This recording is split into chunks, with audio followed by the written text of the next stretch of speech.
Kita bakal melihat apakah kekuatan mereka berdua bertambah setelah berbuka puasa. Mari kita langsung menuju ke lane of Down Soe Piala Arena. Mana tepuk tangannya? Let's go to the lane of Down. Oke, dan ini dia untuk game kedua dari match kedua kita hari ini.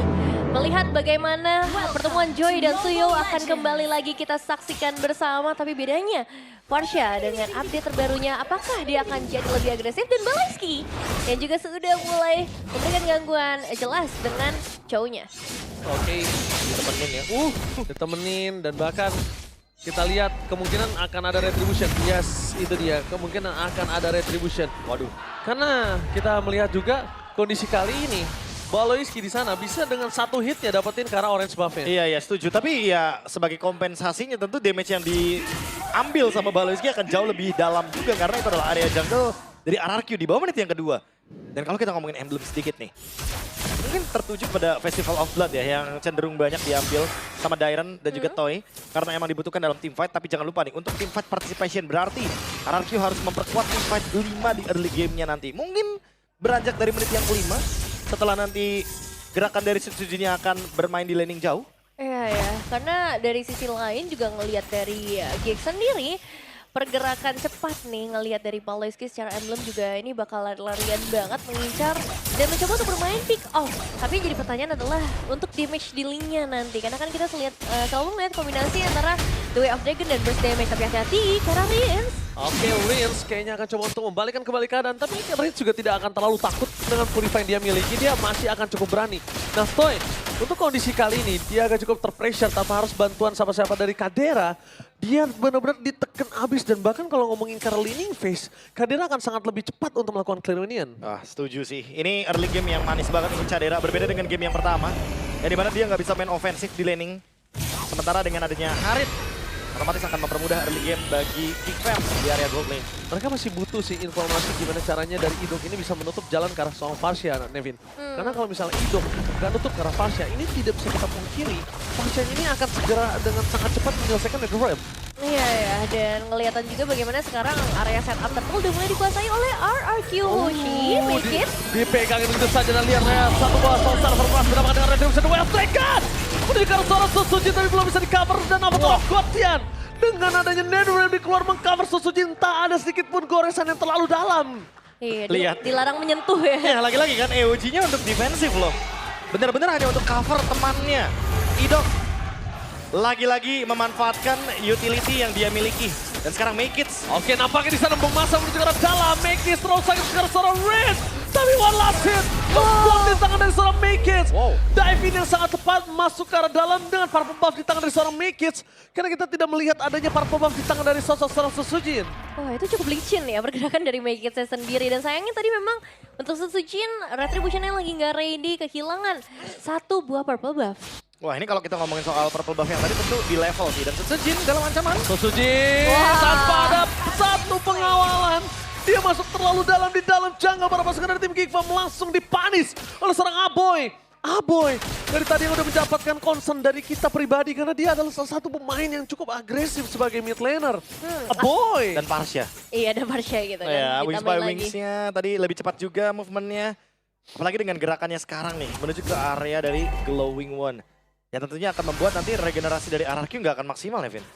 Ya, untuk RRQ sendiri agak sulit memang buat early game kali ini. Terlihat bagaimana mereka udah kehilangan dua pemain. Tapi sebenarnya ya, kalau ngelihat secara keseluruhan, ini karena belum mulai team fight aja nggak sih, Prof? Karena nanti kalau misalnya team fight, bakal ada Netherrealm juga dari seorang Riens yang bisa memperpanjang team fight-nya. Dan terbukti tadi memang di tertunggal yang pertama, RRQ yang bisa ngedapetin advantage. Ya tinggal kita tunggu ya, apakah Electrifying Beats-nya bisa memecahkan semua Netherrealm. Karena kalau misalkan, waduh, Cadera, baru lihat out of nowhere, Cadera kali ini berada di kondisi yang cukup berbahaya nampaknya. Dengan Rico harus menukar belakang dari Balesky. Standby on position, target utama ke arah belakang. Dan purple buff kembali dihilangkan begitu saja. Target utama mereka menuju ke arah seorang Aboy. Aboy dan padanya Federer kali ini nampaknya Turtle udah di tangan dari tim RRQ sekitar 75%. Ya, 75%, 4 pemain udah mulai mengitari area Turtle Gold. Mungkin gak banyak yang bisa dilakukan, tapi apakah akan ada pertukaran yang bisa dilakukan oleh Geek Fam? kayaknya pertukarannya mungkin ke area bottom lane. Karena Make It sudah menghadang di bawah sana. Tapi movement dari Make It bagus banget sih. Iya, karena gue setuju. dia udah tahu gitu loh, kalau Turtle kalah. Oke, dia ambil ungu. Tapi nampaknya Pauliski bakal coba ditarik kembali mundur ke arah belakang. Dan sosok dari seorang Baby, target berikan seorang Rich ya, Nether Rim. Mau nggak mau trigger Nether Rim berhasil dipaksa oleh seorang Make It. Membuat para pasukan dari tim RRQ mereka kehilangan satu utility-nya, Nevin. Oke, masih cukup aman kembali lagi. Rins bisa berjalan dengan tenang. Tapi pressure dari Aboy ini loh yang dari tadi gak berhenti-henti. Wah, tegang nih. Waduh, Deg-degan nih. mukanya serius banget. Aduh, gemoynya R7. Ya ini dia untuk MLIDX streamer bersama R7. Memantau ya dari kejauhan juga permainan dari RQ Hoshi. Karena untuk sejauh ini kita melihat lagi bagaimana dari bagian bottom lane-nya sudah mulai jadi incaran. Om Chip.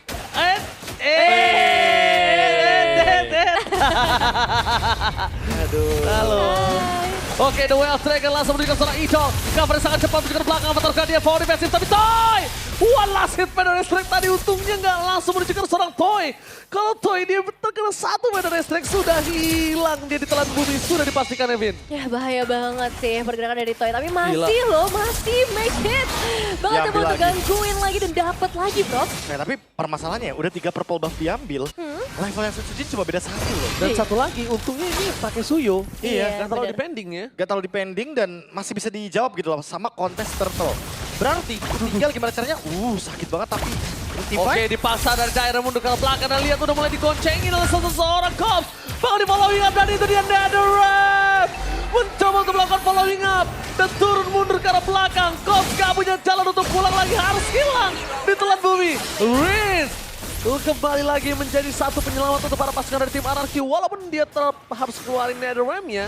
But it's okay, totally worth it. Cuma jadi pertanyaan apakah dengan satu informasi ya ultimate tersebut The Way of Dragon. Oke, tapi nampaknya Purify telah dipaksa mundur ke belakang. Paulus Peter maka begitu saja make it! Ini akan menjadi satu poin kill yang bahaya. Karena seluruh keunggulan yang dipegang make it semuanya jadi sia-sia. Purple buff terbuka. Susuji dapetin point kill. Dapetin turtle. 1600 gold langsung menggulung menuju ke arah RRQ. wah swingnya jauh banget, ini momentum dipegang balik hanya karena satu gerakan saja. Cover terhadap Dairen sehingga Wah, Dairennya gila. bisa pegang kendali penuh terhadap Turtle. Dan memenangkan kuantitas itu yang dicari sama RRQ. Sama satu lagi sih Nevin dan juga Profesor KB. Yep. Ketika The Way of Dragon, Rins dia nggak pakai Purify langsung. Kenapa?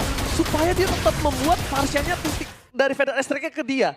Feather Strike ketika Baluski di tengah ditarik ke dalam pit Turtle. Jadi Baluski nyangkut. Ya dan tadi emang secara damage sebenarnya dari Geek Fam belum bisa ya untuk menghadapi tim fight besar yang disediakan oleh RRQ Hoshi sendiri. Dan Dairen ini sakitnya bukan main lagi sih, tapi 3 pemain dikirim ke atas untuk Dairen. Tapi kali ini kayaknya dia harus tumbang deh, karena tidak akan bisa menyelamatkan dengan terlalu banyak posisi terbuka. Tapi terlalu banyak waktu yang diberikan oleh para pasukan dari tim RRQ terhadap Dairen tadi. Terlalu banyak waktu, sayangnya belum ada pertukaran. Dan Masalahnya pertukarannya mid lane. Iya. Itu lebih mahal. Tuh, dan sekarang dari kehadirannya juga udah mulai menjadi target selanjutnya dari RRQ. Mereka kirim 4 pemain ke bagian bawah. Oh, Council Gaming dari sosok seorang Baluski kali ini untuk sulit mencari siapapun yang bisa dia tendang. Toy terlalu dini untuk menundangkan seorang Toy, menumbangkan dia. Ini nggak cukup baik ketika dua cover yang sigap berada di arah bottom lane.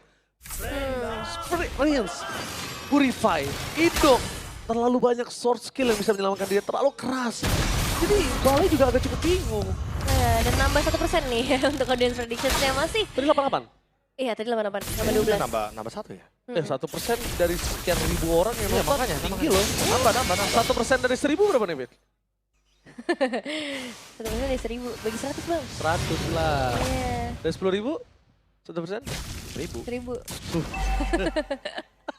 Ragu gitu jawabnya. Anyway, untuk sekarang ya setupnya akan di-build lagi sama Geek Fam karena mereka pegang Chow. Jadi mereka harus buka duluan. Tinggal gimana caranya nge-react apalagi dengan adanya Revitalize mungkin dari Idok. Ya, tapi kalau ngomongin Gops ya dia udah nggak bisa terlalu masuk lebih dalam dan nggak berani selama masih ada Rinzi ya di sana Nevin. Ya, dan sekarang Lord yang kembali lagi bakal menjadi incaran utama dari Sutsujin Suyo. Yang bisa dibilang lebih stabil ke arah objektif kali ini harus sedikit bersabar. Mengingat ya tanpa kehadiran dari Idok, ini akan sedikit lebih sulit buat mereka.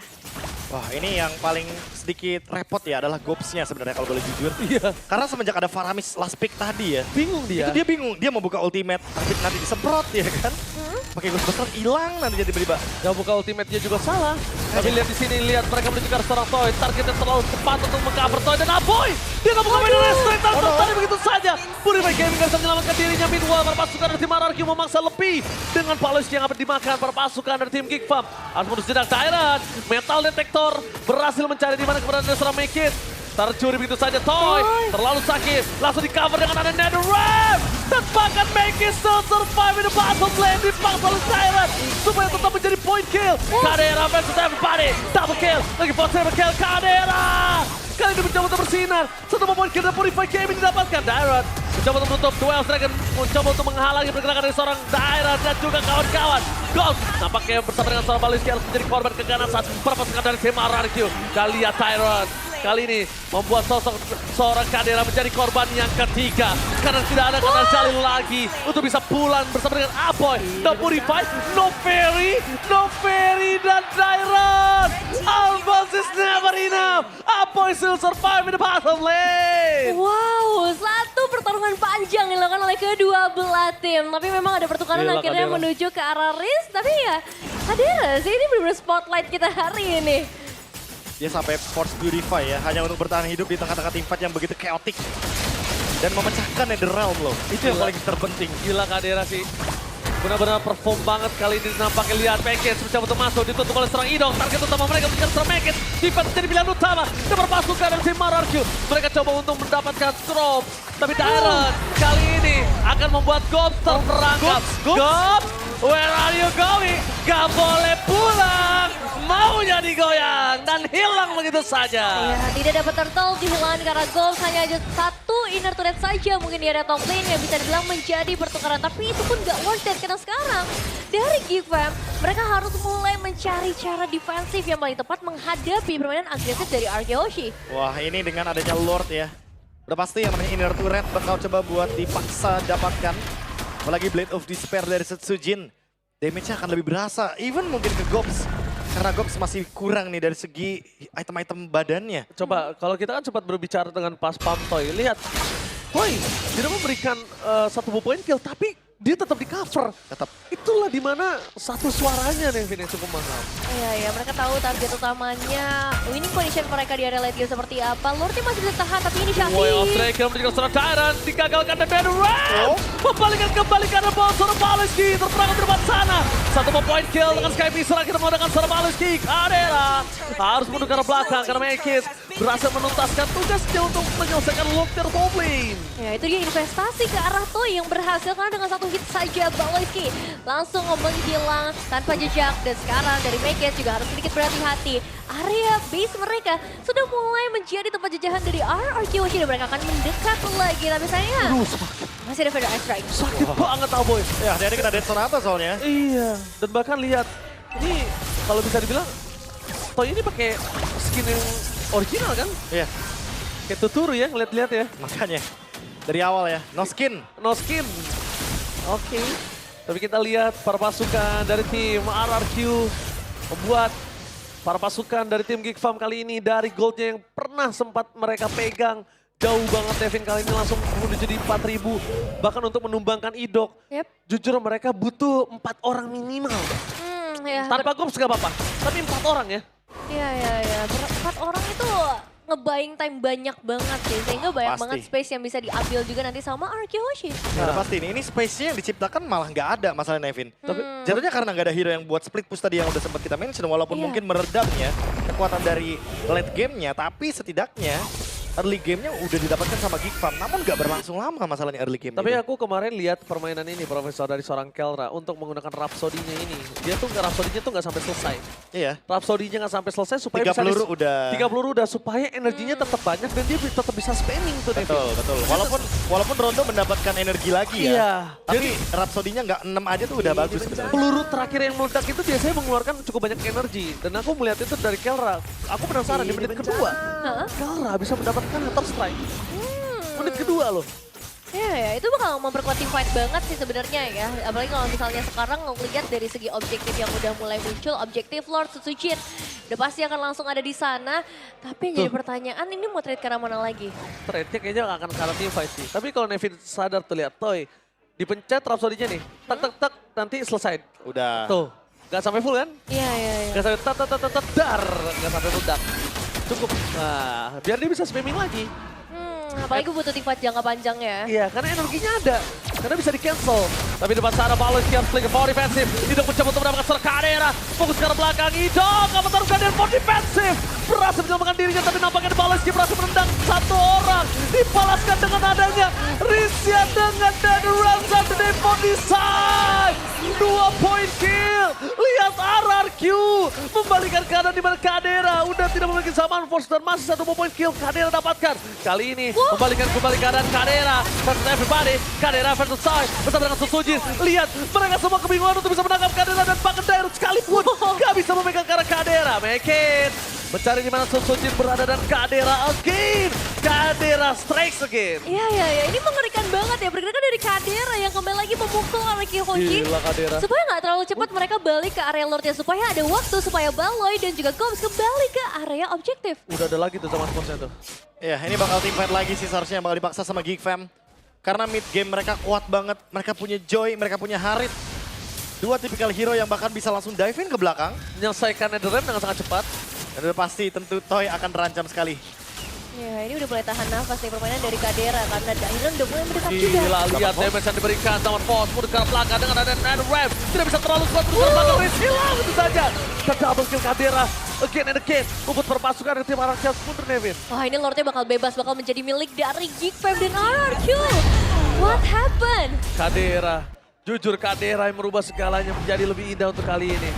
Ya, modal Holy Crystal ya, yang tadi sempat kita mention. Kalau misalkan RRQ harus lebih kuat dari sisi early game-nya. Karena beranjak ke mid game to late game, ini kekuatan dari Harit dan Joy akan mencapai power spike maksimalnya. Ya, dan ini hero nyaman ya dari seorang Aboy. 21 kali picks masuk ke dalam top 5 most pick untuk seorang Aboy. Jadi gak heran gameplay Varsha yang memang begitu mengerikan. Akan kita lihat setelah lagi Twilight Armor untuk seorang Goms. Nah, akhirnya ada item yang cukup untuk menahan damage dari member RRQ. Dengan ada Twilight Armor setidaknya dia tidak akan terkena burst damage yang lebih banyak lagi. Termasuk dari Rinse atau bahkan dari Toy. Ya, tapi ini Lordnya udah mulai mendekat dari area top lane. RRQ Hoshi. Mereka masih bisa melakukan clearing cepat di bagian mid lane, tapi untuk defensif. Netherrealm kah yang akan menyelamatkan mereka karena ini semua akan kembali lagi kepada momentum. No high ground kali ini nampaknya Nevin dan lihat perpasukan dari tim RRQ. Mereka benar-benar tersiksa banget ketika ada Kadera di depan sana. Bahkan Susujin sekalipun gak bisa menangkap serang Kadera.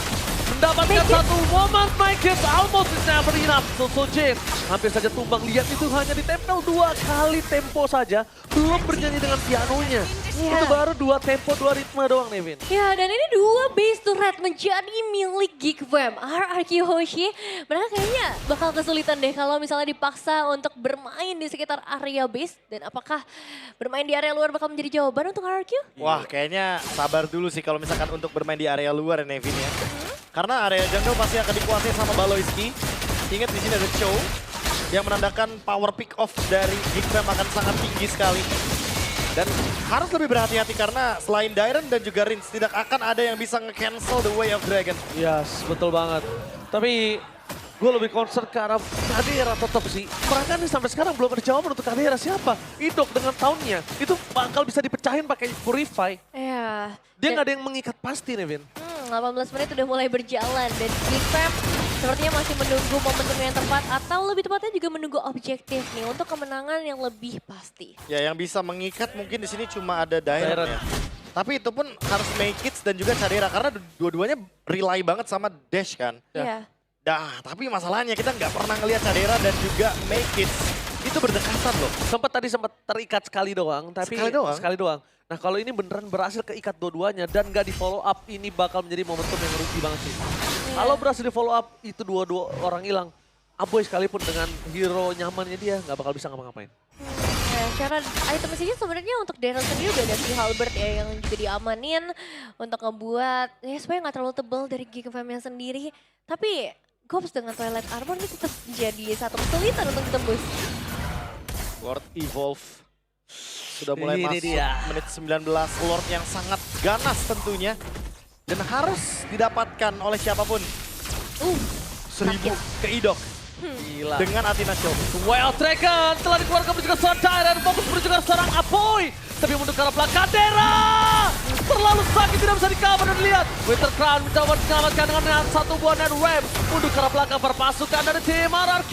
Masih menahan dengan adanya sosok dari Idok yang masih memiliki Net Wave. Dan Cobb harus hilang terkena satu.